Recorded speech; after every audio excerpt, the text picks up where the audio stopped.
Another module which is important in Python is called math. So we will import it. Again, it's a module which is already installed in Python, so we can just import it and use it.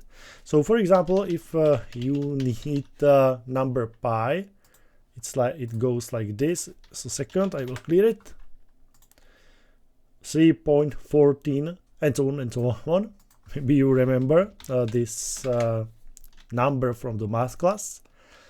We have Euler's number from the math, 2.71, and so on and so on. For us, it's very important if you want to, for example, you have a float number and you want to round it to the whole number.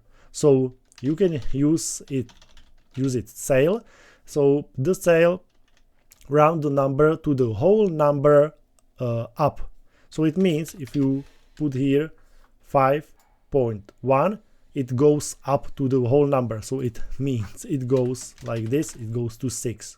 Okay, so if you put here, for example, 5 or 8, it goes to 6 all the time because it's a float number and it goes to up whole number.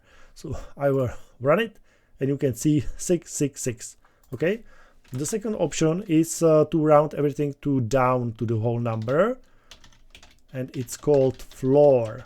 So I will put here 8.1 and it will be rounded to 8. You can see it here.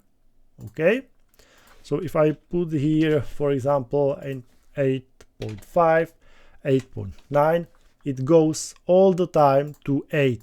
Okay, so it means it's floor. The float number is surrounded to whole number down. So I will run it and you can see 888 666. Okay, so this is the math module.